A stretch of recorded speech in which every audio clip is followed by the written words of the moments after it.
Salut tout le monde et bienvenue à cette nouvelle édition de Lectio Musica, la place pour les passionnés de musique et de sens. Mon nom est Guylain Prince, je suis un franciscain du Canada. Oui, un franciscain.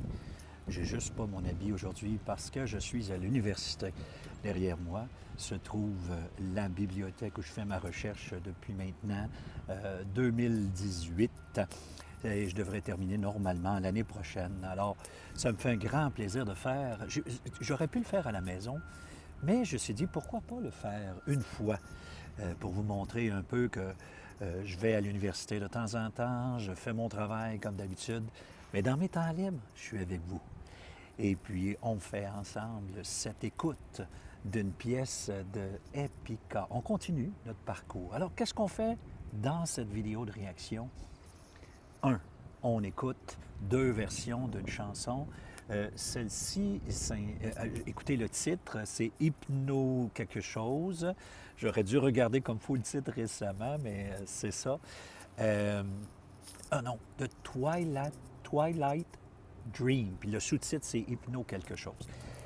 Alors, on écoute deux versions. Une première version qui est celle avec les paroles. On se concentre sur les paroles, sur la musique. La deuxième, la version orchestrale. On s'est rendu compte avec Epica que d'écouter la version orchestrale nous permet de vraiment prendre la mesure de tout ce qui est fait parfois en arrière-fond ou parfois qui n'a pas été gardé, je pense, à l'occasion par la direction finale de l'album. Quoi qu'il en soit, ça a toujours été intéressant. J'ai très hâte de réagir à ça. Alors, donc on réagit à ces deux pièces-là, puis quelques jours plus tard, on fait l'analyse. Alors, sans plus tarder, on y va.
Like the light of day, and the the pace that they rose, so too did they fade.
Oui! On est en face d'une chanson à comparer de ce qu'on a vu jusqu'à maintenant. La structure est assez simple. Je vous dirais que c'est la plus, à première vue, c'est la plus pop des chansons de l'album au niveau de la structure, au niveau mélodique aussi, dans le sens que la charpente est assez claire et facilement décodable. Les mots ne sont pas très compliqués, peut-être à part le sous-titre de la chanson. Tu sais, ça s'écoute bien. Mélodiquement, ça s'écoute bien. Je n'ai pas remarqué cette fois-ci de complexité. Peut-être qu'il y en a. Je me méfie un petit peu parce que une ou deux pièces paraissaient simples, mais ne l'étaient pas à l'analyse. Alors là, moi, c'est une première réaction.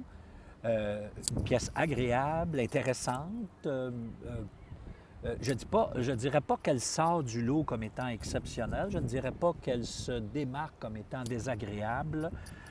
C'est comme un milieu de peloton avant, un petit peu au-dessus de la... Peut-être, non, pas au-dessus de la moyenne, parce que cet album-là, en général, est très réussi, il me semble, en tout cas. Oui, j'aime beaucoup. À première écoute... Et les mots, le premier regard que j'ai mis, les mots, vous avez en sous-titre ici les mots, comportent des éléments qui m'intéressent. J'ai hâte de voir avec un peu plus d'analyse le sujet précis parce que c'est pas clair pour moi de quoi ça parle. En passant, juste pour vous dire, vous ne voyez pas beaucoup de monde, c'est normal. On est entre deux sessions, donc il n'y a vraiment pas beaucoup de monde. On est entre deux saisons, si vous voulez. Ce n'est pas les sessions d'été, ce n'est pas les sessions d'hiver.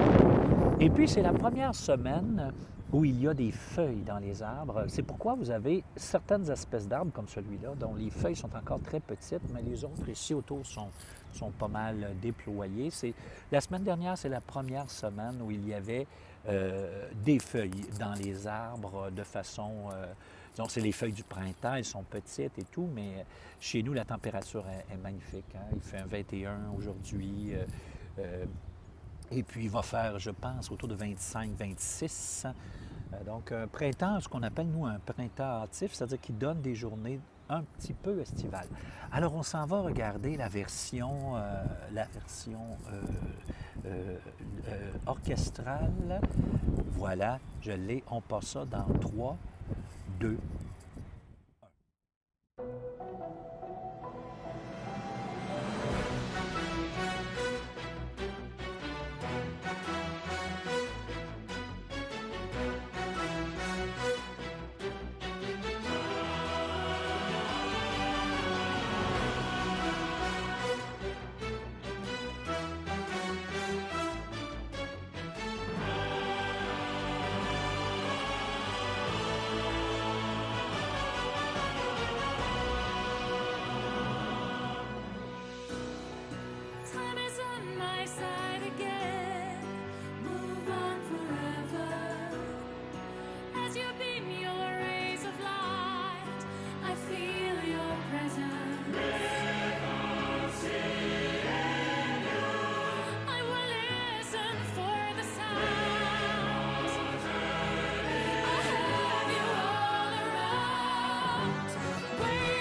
emerged like the light of day, and with the pace that they rose, so too did they fade.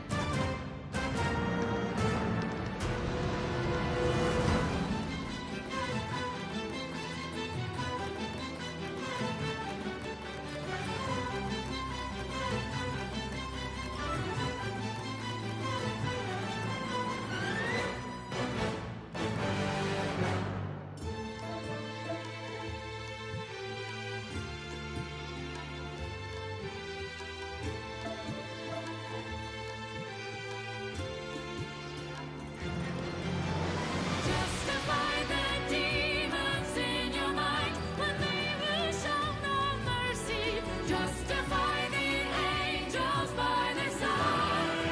In a twilight rivalry, defy the laws of humankind, so they will keep you dreaming. Seek and find the life tree, our remedy.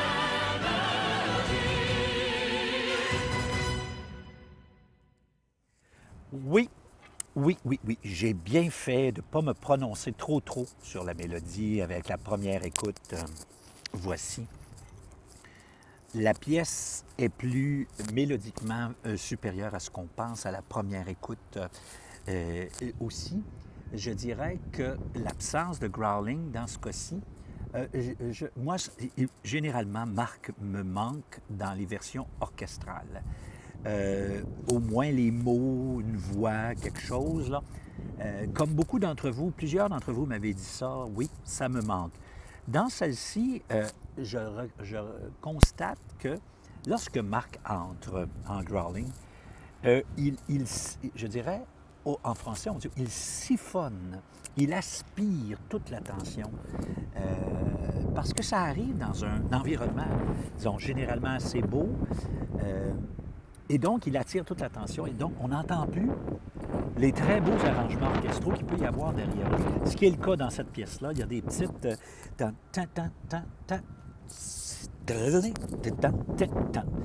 et que j'ai trouvé très beau dans ça. Et puis, je dirais que les mots ont pris vie dans l'écoute orchestrale pour moi. C'est-à-dire que je comprenais en gros les mots, mais dans la version métal, j'en saisis pas toute la mesure. Dans la version orchestrale, je dirais que j'ai compris plus l'ampleur des mots, la puissance. Moi, là, vous savez, ce qui est pour moi la résultante des versions orchestrales de cet album-là, pour moi, c'est une claire affirmation que Epica est capable de tout faire, est capable de faire de la grande musique et qu'ils ont choisi le style métal en cours de route. Mais je dirais, sans dire qu'ils préparent leur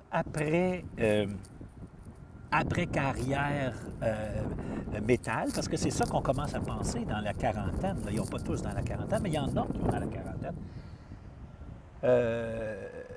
Je pense que quand même, il s'ouvre toutes franches et toutes grandes les portes d'une deuxième carrière ou encore de projets parallèles, ce qui est une très bonne nouvelle parce que ça veut dire que s'ils réussissent à avoir des projets parallèles, ça veut dire qu'Epica peut durer très longtemps comme projet principal avec des projets parallèles pour chacun des musiciens. Ce serait une très bonne nouvelle, je pense.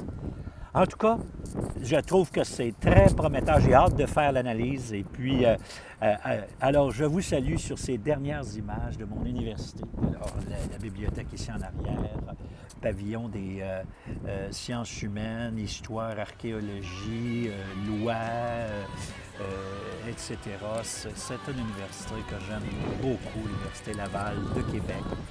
Et là, présentement, tout est en train de devenir magnifique. Alors, c'est de là que je vous salue et je vous convie à la semaine prochaine. Salut tout le monde.